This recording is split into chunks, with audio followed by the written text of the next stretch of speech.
Minutos. Gracias por continuar con nosotros y como cada 15 días los viernes, hoy correspondió a este 15 de abril. Nos acompaña el abogado Eduardo Macías, especialista en Derecho Familiar y Civil. Lic, ¿cómo estás? Bienvenido, buenas tardes. Gracias por la invitación, buenas tardes. Oiga, a ver, nos da gusto porque muchos dicen, no trabajo, no estoy descansando. Usted descansa pero trabajando, ¿o qué? Sí, exactamente, haciendo adobes. Muy bien. Oiga, a ver, ¿y cómo está la actividad en estos momentos, sobre todo en los juzgados, obviamente familiares, que sabemos que ya veníamos arrastrando todo el tema de la pandemia y ahora, bueno, otro periodo vacacional? ¿Cómo se encuentra este tema? Los juzgados no descansan. Semana Santa y Pascua no descansan, trabajan normalmente, pero en Santa, los jueves y viernes santo, hacen 50% de los trabajadores asisten, 50% se les permite faltar. ¿Y si asisten? Sí. ¿De que trabajen no sé, es otra cosa. Pero tema. de que están ahí, están ahí. Pero sí. Entonces, los casos que están atendiendo sí se ven un poco alterados debido a estas fechas. Sí, claro, sí, toda la vida. Imagínate, 50% de trabajadores pues, disminuye, pero déjame decirte que hay juzgados, por ejemplo, en Chapala. Yo presenté cosas el miércoles y salieron hoy. Como que están más tranquilos porque no hay gente y entonces están saca y saque trabajo. Ah, mira, todos qué deberían interesante. ser como el juzgado de Chapala. Uno pensaría lo contrario, ¿no? Sí. Y mire, bueno, si usted tiene alguna duda, ahí está la línea WhatsApp. El tema es pensión alimenticia, pero también yo quiero preguntarle algo que no está en el guión, que seguramente hay mucho que hablar con usted y que ocurrió hace unos días y me parece que es histórico en el Estado. Pero antes tenemos una pregunta pendiente sobre la pensión alimenticia. Dice, en mi caso tengo una demanda con el papá de mi hija, de pensión alimenticia, y el juez me otorgó el 30% de lo que él gane, pero hace 2 años cambió de trabajo y contraté otra vez a una licenciada para recuperar o que regresaran el expediente al juzgado. Me dice que el licenciado que tiene que girarse otra vez el expediente a la nueva empresa. Yo ya le pagué lo acordado y ella me dice que todavía no está el expediente, pero yo ya fui al juzgado y sí está, pero ella todavía no mete el escrito. De hecho, le di la dirección del nuevo trabajo del papá de mi hija, pero la LIC ya no me contesta y hasta cree que ya la bloqueó. O sea, aquí estamos hablando de una abogada escurridiza. Que no quiso hacer su trabajo. ¿O qué? Sí, bueno, porque si está diciendo que el expediente está ahí, efectivamente se manda un oficio a la nueva empresa, no tienes que embargarlo, sino únicamente ejecutar ese oficio para que le rebajen el 30% de sus percepciones. Luego te pones de acuerdo con la empresa, con recursos humanos, para que te diga cómo te voy a pagar. Puede ser cheque, puede ser transferencia. O sea, la empresa directamente hace este trámite y aquí lo más destacado y por lo que entendemos, como que el señor dejó de percibir dinero, no tuvo trabajo y entonces entra a trabajar a otro lugar y la señora se pregunta, bueno, ¿y lo que me debe? ¿Sí? Sí, claro, y además es una obligación. El hecho de que él haya dejado de trabajar podría ayudarle a decir, bueno, durante esta temporada no trabajaste, pero tú tienes una obligación. Se entiende que los pequeños no tienen la capacidad de allegarse por sus propios medios de alimentos, entonces tú tienes una obligación de pagar. Y entonces esos meses se van acumulando y cuando él se reintegra al mundo laboral tiene que cumplir con todo ese dinero de la pensión que no dio. Sí, y hay dos formas. Uno es lo que te corresponde por mes que te van a quitar, el 30%, y puedes llegar a un acuerdo económico para que además te quiten una parte proporcional diferida en meses de esa parte que no pagaste. Así es. Es una alcancía, ¿eh? Tenemos otra pregunta por aquí. Nos comenta, mi ex esposo cambió de trabajo y ahora le pagan menos en este nuevo lugar donde labora. ¿Mi pensión también se tendría que reducir? Depende. Si es por monto, por ejemplo, que el juez haya fijado 5,000, 10,000 pesos, no. Si es por porcentaje, el 30%, pues sí, porque obviamente hay un salario menor. Pero también él podría defenderse, digo, también hay que apoyarlos a ellos, al gremio masculino, en donde en un momento dado él podría solicitar la reducción de la pensión, siempre y cuando la esté cumpliendo puntualmente. ¿Y qué determina que sea un monto o el porcentaje? Digo, el juez, me queda claro, pero ¿por qué? Generalmente por niño es entre 20 y 25%, cuando son dos es entre el 30 y el 35%. Se dice que la pensión alimenticia es como la mano. Ajá. O sea, puede ser la esposa y los 2 hijos, digo, puede ser un hijo nada más, o 3 hijos. Pero siempre debe de quedarle al varón 2%, por decirlo de alguna manera, el 60 o el 55-60%, porque se entiende que él sí tiene una obligación de dar alimentos, pero también tiene derecho a vivir. Vamos, tiene que él pagarse sus propias deudas, comer, vivir, etc. Entonces, no puede pasar del 100%, del 40% no puede pasar, por eso con los hijos son 20%, 30%, 35%, dependiendo de las circunstancias. Entonces, dependen de cuántos hijos yo tenga, ya me van a decidir si es por monto o por porcentaje. Actualmente ya no te ponen una cantidad, ¿eh? Es que una cantidad, si lo analizas a futuro, imagínate que un niño tenga 3 años y le vas a pagar hasta los 18 años los alimentos y le pones 5,000 pesos, va a ir aumentando muy poco, en realidad. De momento se ve bien, pero aumenta poco. Pero cuando te vas al tanto por ciento, por supuesto que si él gana 1,000 a la semana o al mes, bueno, pues el 30% es una bicoca. Pero bueno, el chiste es que es mejor un porcentaje en un por ciento que un monto específico.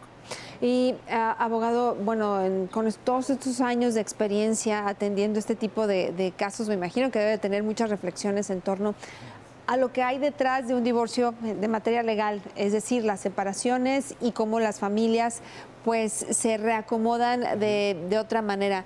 En la actualidad, ¿la gente se divorcia más? O sea, haciendo un balance después de la pandemia.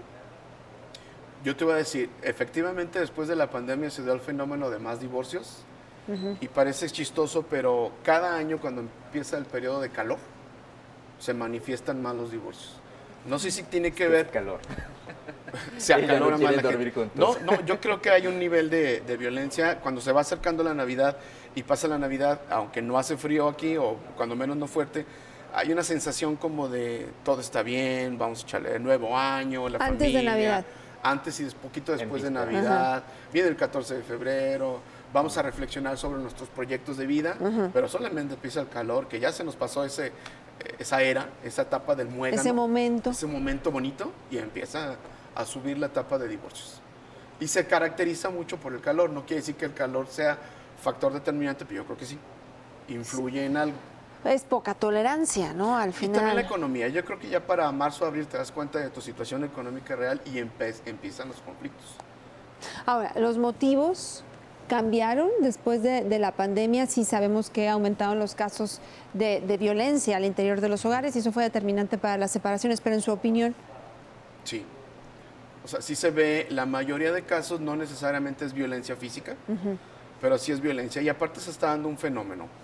Yo creo que ustedes lo han visto. Se da el fenómeno de, no sé si lo podamos mencionar de esta manera, de que la mujer está, no sé si entendiendo, comprendiendo, liberándose. Entonces esa sensación muy tapatía del machismo, de la opresión, de no se puede. Tapatía y en general, ¿no? Claro. Bueno, o sea, lo digo por lo que Sí. se observa en el Estado, está provocando que haya más independencia y más voluntad para no permitir ciertos actos en contra de la mujer que provocan, no funciona esto, el divorcio, vamos resolviéndolo de inmediato.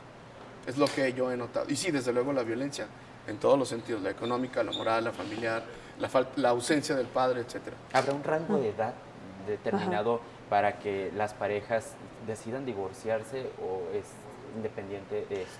Yo lo que más he visto es el rango entre los 30 y los 50 años. El adulto mayor, que sí se da el caso, y bastantes, pero es un poco menos. Y los muy jóvenes, regularmente es pues la falta de madurez, pero el rango de 30 a 45, 30 a 40, perdón, 50 es el que se ve más. A ver, y justo sobre el tema de la edad, ¿qué ha detectado el IC? Es decir, ¿se divorcian los que tienen menos o tuvieron menos etapa de noviazgo? ¿Se divorcian en menos tiempo de convivencia ya conyugal? Definitivamente sí. ¿Las dos? Sí, O sea, ¿duran menos de novios? Sí.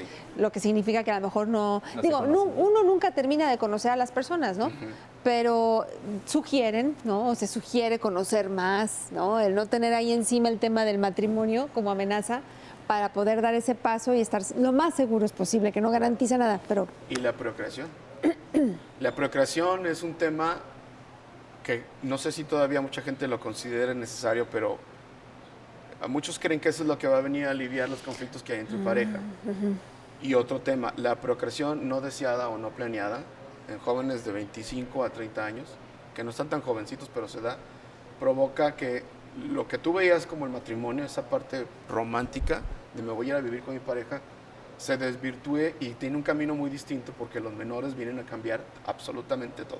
No digo que sea negativo, desde luego es positivo, Sí, pero obviamente son circunstancias distintas.